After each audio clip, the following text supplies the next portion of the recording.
అనంగనంగా ఒక ఊరున్నదట. అయితే ఆ ఊర్లో ఇద్దరు అన్నదమ్ములు ఉన్నారట. అన్నకేమో ఆర్థికంగా తక్కున్నాడు. తమ్ముడు వ్యాపారాలు చేసుకుంటూ మంచిగా ఎదిగిండు, శ్రీమంతుడు. అయితే ఈ అన్న బాధ ఏంటంటే వాళ్ళ ఊర్లో కూడా వాళ్ళని పెద్దగా ఎవ్వరు విలువ చేయరట. దేనికి సరిగా విలువరు. పిల్లలకు మంచి చదువులు చెప్పియలేకపోతున్నాము. మామూలు తిండి కూడా ఏదో ఇంత జొన్నలు తెచ్చుకునుడు, ఇంత రొట్టె చేసుకునుడు తినుడు, కానీ అందరి వల్లే మంచిగా అన్నము శాకం పప్పు వేసుకొని తినే స్థితిలో లేరన్నట్టు అన్న కుటుంబం. అయితే అన్న ఒకరోజు ఏమన్నాట భార్యతోటి, ఏమే, నేను ఎక్కడన్నా దూరదేశం పోయి ఏమన్నా సంపాదించుకొని వస్తా. మనం పిల్లల్ని మంచిగా చూసుకుందాము, మనం మంచిగా ఉందాము, ఓ ఇంత ఇల్లు ఏర్పాటు చేసుకుందాము, ఈ గుడిసెలో ఎంతకాలం అని ఉంటాం, పిల్లలు పెరుగుతున్నారు, నాకేమన్నా చేసిస్తే అట్లా పోయి ఏమన్నా పని వెతుక్కొని వస్తా అని అన్నాడు. అనగానే భార్య పాపం ఇంట్లో అంతా వెతికిందట. గిన్నెన్ని జొన్నలు దొరికినాయట. జొన్నలు దొరికితే ఆ జొన్నలు పిండి పట్టించి ఓ 10 రొట్టెలు చేసిందట. 10 రొట్టెలు చేసి భర్తకు ఒక 4 గట్టిచ్చింది. ఇంకో 6 ఇంట్లో ఉంచుకున్నది పిల్లల కోసం, తన కోసం. ఆ భర్త ఒకటి పెట్టింది, ఇంట్లో ఉన్న 6ల 2 పెట్టింది, మా భర్త తిన్నాడు. 4 పిల్లల కోసం ఉంచుకున్నాడు. ఓ 4 గట్టిచ్చింది ఆయనకు. దూరం పోతున్నాడు, తవ్వలు ఎక్కడన్నా ఆకలి అయితే తింటాడు, కాలినడకన పోవుడు కదా. ఆయన తీసుకొని మంచిగా ఓ గిన్నెలో పెట్టింది. ఆ గిన్నెలో బట్టలు కట్టింది, టవల్లో కట్టి ఓ కట్టెకేసుకున్నాడు. భుజాన్ని వేసుకొని భార్య పిల్లలకు చెప్పి బయలుదేరాడు. పోతున్నాడు నడుచుకుంటూ పోతున్నాడు. ఎక్కడన్నా వేరే ఊరికో వేరే ప్రాంతానికో పోయి అక్కడ కొంచెం పని అడిగి పని చేసుకొని ఓ 4 పైసలు సంపాదించుకొని వద్దామని ఆరాటం పాపం. పోతున్నాడు మస్తు దూరం పోయిండట. మస్తు దూరం పోయిన తర్వాత అక్కడ ఏమైందట, ఆకలి అవుతుంది ఆయనకి. ఎంతసేపు అని నడుస్తాడు, నీళ్లు లేవు ఏం లేవు పాపం. ఆకలి అవుతున్నది. అటు ఇటు చూస్తే ఒకటి ఓ మూట బావి లెక్క ఓ బావి ఉన్నదట పక్కపట్టి. నీళ్లు ఉన్నాయి కదా, ఇక్కడ ఈయన 2 రొట్టెలు తిని మంచిగా నీళ్లు తాగి మళ్ళీ నడుచుకుంటూ పోతే ఇక్కడ ఆకలినప్పుడు తింటా అని అనుకున్నాడు. అనుకొని ఆయనతో ఆ చెట్టు ఉన్నదట, అక్కడ చెట్టుకు ఆ టవల్ కట్టేసిండట. రొట్టెలున్న గిన్నె కట్టేసి కిందికి దిగాడు, బావిలోకి దిగి నీళ్లు తాగుతుంది. ఇంతట్లకు దేవతలు వచ్చిందట. అక్కడ ఆ ప్రాంతంలో దేవతలు తిరుగుతున్నాడు. దేవతలు వచ్చిందట. అయితే ఆమె రొట్టెలల్లో ఇంత చింతకాయ తొక్కు కూడా వేసిందట. చింతకాయ తొక్కు వాసన వస్తుంది మనకు, మంచిగా కలుపుకున్నా మంచిగా అనిపిస్తుంది. చింతకాయ తొక్కు పడుతుంటే కూడా మంచి వాసన అనిపిస్తుంది. అయితే ఈ రొట్టెకు ఆ భార్య ఇంత చింతకాయ తొక్కు వేసి పెట్టిందట. వాళ్లకు మంచిగా వాసన వస్తున్నది. దేవతలు అంటే అమృతమో పండ్లో ఫలాలో తినేటోళ్ళు అయ్యారు. ఈ రొట్టెలు ఇవన్నీ వాళ్ళకేం తెలుసు. వాళ్ళకి మంచిగా అనిపించి ఇంట్లో ఏమో ఉన్నది అనుకొని ఆయనతో ఇప్పిండ్రు మంచిగా గిన్నెలో 4 రొట్టెలు ఉన్నాయి, పచ్చడి ఉన్నది. జకమ్మగా మొదలు ఇట్లా తిన్నారు, కారం అనిపించింది, అయినా తినాలనిపించింది వాళ్ళకు. మంచిగా 4 రొట్టెలు ఆయనతో వచ్చిన దేవతలు తినేసిండట. వాళ్ళకి మంచిగా అనిపించిందట, సంతోషం అనిపించిందట. అనిపించి అందులో ఒక కాగితం చిట్టి, ఇట్లా ఈయనకు కూడా తెలియదు ఆ చిట్టి ఉన్నట్టు. తర్వాత కూడా వాళ్ళకి కనబడదు. ఇట్లా ఏదో గాలిలోనే రాసి దానికి గిన్నె కతికేసి వాళ్ళు మళ్ళీ ఎప్పటోలే బట్ట గట్టి చెట్టుకేసి వాళ్ళు మాయమైపోయినారు. నేను పాపం నీళ్లు తాగిండు, పైకి వచ్చిండు ఆశగా. ఇక ఆకలి అవుతుంది ఆయనకి. ఇప్పి చూసే వారికి ఏముంది, ఖాళీ గిన్నె ఉన్నది. అయ్యో దీని ముఖం మండ, నాకు ఇంత రొట్టెలు కట్టి అంటే గిన్నె పెట్టింది మర్చిపోయిందో ఏమో పాపం, ఇంట్లో ఏమన్నా ఉన్నాయో లేవో. ఆ రొట్టె ఆ పిండి ఇవన్నీ ఆయనకు అదంతా తెలియదు. మొగోడా ఏదో బయట ఉంటుంది. అయ్యో పాపం ఏముండేనో ఏం లేకుండేనో, అందుకే అది ఏం గట్టియలేదు పాపం. నేను అన్నందుకు ఒక ఖాళీ గిన్నె పెట్టింది అనుకొని గిన్నె ఏం చేసుకుంటా అని చెప్పి గిన్నె ఇట్లా ఇసిరేసింది ఆకలి మంట మీద. ఇసిరేయగానే ఆ గిన్నె బోర్ల పడంగానే ఆ గిన్నె చుట్టూ ఇట్లా పంచభక్ష పరవాన్నాలు వచ్చినాయట. హాట్లు, స్వీట్లు, అన్నము, పప్పు, శాకము, చారు అన్నీ వచ్చినాయట గిన్నె చుట్టూ. గిన్నెలా బట్టి చూడంగానే అన్నం మధ్యలో అన్నము, చుట్టూ పదార్థాలు ఉన్నాయట. ఆయనకు ఆశ్చర్యమైంది, అదేంది ఇట్లా, అది ఏం పెట్టియకనే పాయే, వాటి గిన్నె ఇసిరేస్తే ఇవన్నీ ఇచ్చే, ఇవన్నీ అన్నీ ఇట్లనే తీసుకొని పోతా, నా పిల్లలకు నా భార్యకు పెట్టుకొని నేను అప్పుడు తింటా అని చెప్పి ఆయన ఆ బట్ట పరుచుకుండట. బట్టలు అన్నిట్లో పెట్టుకున్నాడు. అక్కడ చుట్టూ ఆకులు తెచ్చుకున్నాడు. చెట్లకు ఆకులు ఉంటాయి కదా, మొత్తం ఆకులు తెచ్చుకొని మంచిగా ఆకులల్లో అన్ని పెట్టి దేనికి దానికి పెట్టుకొని ఇంటికి ఉరికిండట బాబు. ఇంటికి ఉరికి మా భార్య ఆశ్చర్యపోతున్నది, ఏంది ఇప్పుడే వచ్చే, ఏమయ్యా ఇప్పుడే పోయినావు ఇప్పుడే వచ్చినావు, మన పని దొరికిందా అన్నదట. అంటే ఏం లేదే, మొదలైతే మనం అన్నం తిందాం, పిల్లల్ని వదలకరా, పిల్లలు ఆడుకుంటున్నారు బయట అనగానే ఆయనతో పోయిందట. పిల్లల్ని వదులుకొని వచ్చిందట. వదులుకొని రాగానే బట్ట ఇప్పితే అందులో అన్ని పదార్థాలు ఉన్నాయట. చూసే వరకు పిల్లలకు ఇట్లా పారాటం అవుతుందట ఇక తిందామని. పిల్లలు పాపం. భార్య మొదలు పిల్లలకు పెట్టిందట. పెట్టి మంచిగా ఇద్దరాలు మొదలు వాళ్ళు తిన్నారు. తిన్న తర్వాత భర్త ఏమన్నాడంటే, గిన్నె కడిగి బోర్లేయ్య, గిన్నె కడిగేసే ఇక అన్నాడు. అనగానే ఆయన ఏం చేసిందట, ఆమె పోయి ఆ గిన్నె శుభ్రంగా గిన్నె కడిగి ఒంటింట్లో గద్దె మీద బోర్లేసిందట. బోర్లు వేయగానే మళ్ళీ అన్ని పదార్థాలు వచ్చినాయట. భర్తను పిలిచిందట, ఏమండి ఏమండి అని పిలిచిందట. ఆయన వచ్చిందట.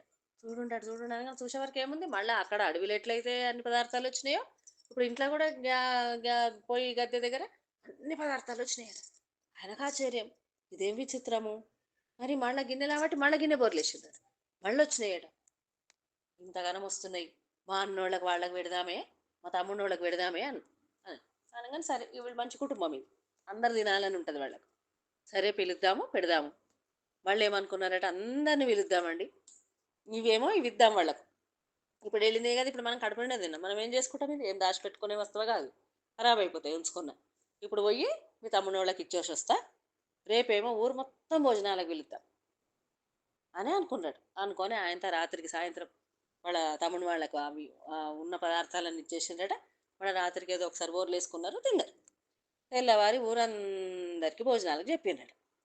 చెప్పంగానే ఊరంతా ఏమనుకుంటున్నాడట, వీడికి ఏముందని పెడతాడు, వీడిని ఇంటికి పోతే కనీసం ఇంత మంచినీళ్ళు కూడా పోయాడు వీడు, ఈ నిష్టదరిద్రుడు, వాడి పిల్లలకు వాడి పెళ్ళడానికే పెట్టుకునే స్థితిలో లేడు వాడు, మనకేం పెడతాడు వీడి ముఖం, ఏదో ఇక పిలిచినందుకు పోవాలి అని చెప్పి ఒక్కొక్కళ్ళు వచ్చిండట.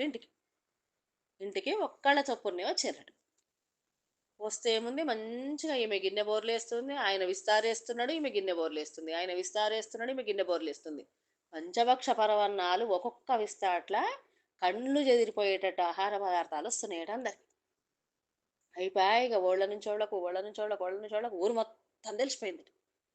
ఊరంతా వచ్చిందట. ఇంకా చుట్టుపక్కల వాళ్ళు కూడా ఈ ఊరు నుంచి ఆ ఊరు నుంచి ప్రయాణం అయిపోతుంటారు కదా, వాళ్ళకు కూడా తెలిసి పలానా వాళ్ళు అన్నదానం చేస్తున్నారని చెప్పి అందరు వచ్చి ఊరు ఆ రోజు అంతా భోజనాలు చేసిండ్రు. ఆ తమ్ముడు మరదలు వాళ్ళు కూడా వచ్చారు. రాత్రి తిన్నారు. తిన్నప్పటి నుంచి వాళ్ళకి మనసున పడతలేదు, వీనికి ఎక్కడి నుంచి వచ్చే అనుకుంటుండట తమ్ముడు. వెనకెక్కడ ఇవన్నీ అని అనుకుంటున్నాడు. ఆయనతో తెల్లవారు కూడా అందరు భోజనాలకు వచ్చి వాళ్ళు కూడా భోజనం చేసిండట.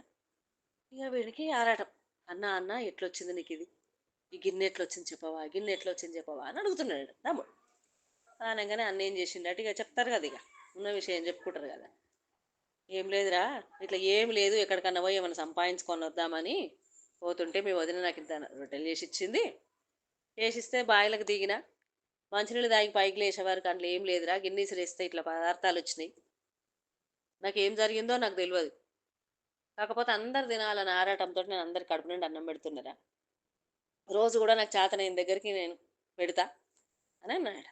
ఇక అప్పటి నుంచి వాడిని తమ్ముడికి ఆశ పెట్టిందారు, ఎట్లన్నా చేసి నేను కూడా ఇట్లాంటి గిన్నె సంపాదించాలి అని అనుకున్నాడు. అనుకొని పోయి భార్యకు చెప్పిండాడు. భార్య చెప్తే భార్య ఏమన్నది, మనకి ఏం తక్కువ ఉన్నదండి, మనకి ఎందుకు, మనకు అవసరమా, మనం పెట్టాలనుకుంటే మనం ఉన్న దాంట్లో పెట్టరాదా, ఉన్న దాంట్లో ఎందుకు పెడతాం, ఇది ఎందుకు కొడగొట్టుకోవాలి, అయినా నువ్వు వంటలు చేసుకుంటే ఎంతసేపు అని ఉంటావు, ఇదైతే నా గిన్నె బోర్లేస్తే చెడు పదార్థాలు వచ్చాయి, ఎంతమంది అన్నది నన్ను అన్నని ఎట్లా మెచ్చుకున్నారు, మనల్ని కూడా అట్లా మెచ్చుకుంటారు.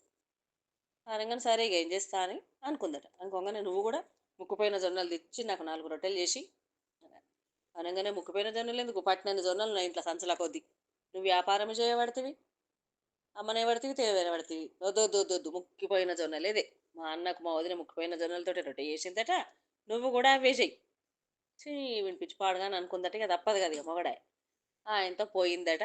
ఆ జొన్నలు తెచ్చిందట. ఇక మరీ ముక్కిపోయిన తెస్తుందా కానీ ఏదో ఎక్కడి నుంచో ఆయనతో మంచి జొన్నలు తెచ్చిందట, రొట్టెలు చేసిందట. ఆయన కొన్నాళ్ళు గట్టిచ్చిందట.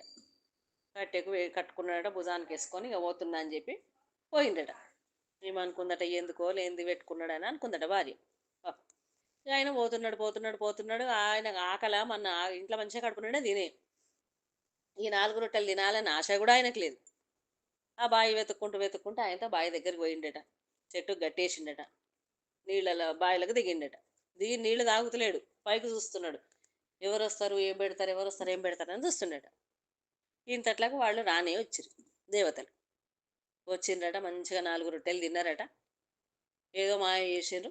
ఆ గిన్నె మళ్ళీ ఎప్పటోళ్ళు కట్టిండ్రు. వాళ్ళు వెళ్ళిపోయారు. ఇక వచ్చిండ్రు పోయిండ్రు అనుకొని ఈయన పైకి వచ్చిండు. ఆ గిన్నె చూడలే, ఏం చూడలే, బోర్లు వేయలే, ఏం చేయలే. ఆయనకు అంత అవసరమే లేదు కదా. తింటేనేమో ఆకలి అయితే తింటే, తినకపోతే ఆ గిన్నె ఇసిరేసుడు ఇవన్నీ ఏమో పెద్ద ఆయన చేసే. ఈయనకేం అవసరం, కడుపు నిండా తినే. తనకేదో ఆశతోటి వచ్చిండు ఇక్కడికి. అయితే మళ్ళీ భుజానికి వేసుకున్నాడట. మళ్ళీ ఇంటికి బయలుదేరిండు. బయలుదేరి భార్యకి చెప్పిండట, రేపు అందరి భోజనాలకు విలువే ఊరంతా. ఊరు మొత్తం మా అన్న కన్నా ఎక్కువ మనం భోజనాలు పెట్టాలి అందరికి. మా అన్నని ఎట్లా మెచ్చుకున్నారో అంత 10 రేట్లు మనల్ని మెచ్చుకోవాలి. ఎందుకండి ఇప్పుడు ఒకసారి బోర్లేసి చూద్దామని భార్య అన్నదట. మనం తిందాం మొదలు, మనం తిన్న తర్వాత ఇంకెవరికి అన్నట్టు, మనం ఎందుకు తినడు, మనం నువ్వు వండిని లేవా, ఇవన్నీ తిందాం మనం. వాళ్ళు ఊరంతా విలువాలి, వాళ్ళకే పెట్టాలి మనం, వాళ్ళందరూ మెచ్చుకోవాలి మనల్ని. సరే అనుకుంటాట, పోయిందట, అందరికి చెప్పి వచ్చిందట. ఇక ఊరంతా ఏమనుకుంటున్నారు, ఏమి లేని అన్ననే పంచభక్ష పరవాన్నాలతోటి భోజనాలు పెట్టిండు అందరికి. ఇక అన్ని ఉన్న తమ్ముడు ఎంత పెట్టాలి అనుకొని చుట్టపక్కలకు కూడా చెప్పుకున్నారట. వేరే ఊరోళ్ళకు కూడా చెప్పుకున్నారట. అప్పుడేమో ఇంటికి ఒక్కళ్ళే వచ్చిరు, తర్వాత తెలిసినాక అందరు వచ్చిరు. కానీ ఇప్పుడు అట్లా కాదు, ఇక ముందే మొత్తం ఎక్కడెక్కడోళ్ళకో వర్తమానం పంపుకున్నారట. రండి ఇట్లా భోజనాలకు రండి, భోజనాలకు రండి. ఓ ఇక పాపం ఎక్కడెక్కడ జనాలు అక్కడపడి అందరూ వచ్చిందట. ఇక ఈ మంచిగా కూర్చోబెట్టిండట. భార్య విస్తాళ్ళు వేస్తున్నదట, భర్త గిన్నె బోర్లు వేస్తున్నాడు. గిన్నెకో ఇద్దరు మంగళోళ్ళు వస్తున్నాడు. గిన్నెకో ఇద్దరు మంగళోళ్ళు వెళ్తున్నారట.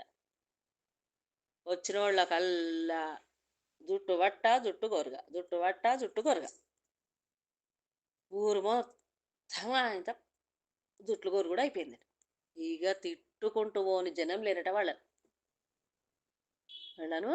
ఈ తమ్ముడి కుటుంబాన్ని ప్రతి ఒక్కళ్ళు తిట్టుకుంటూ వెళ్ళిపోయిందట. అత్యాశకు పోతే ఆయన కథ గంత అయింది. కథ కంచికి మనం ఇంటికి.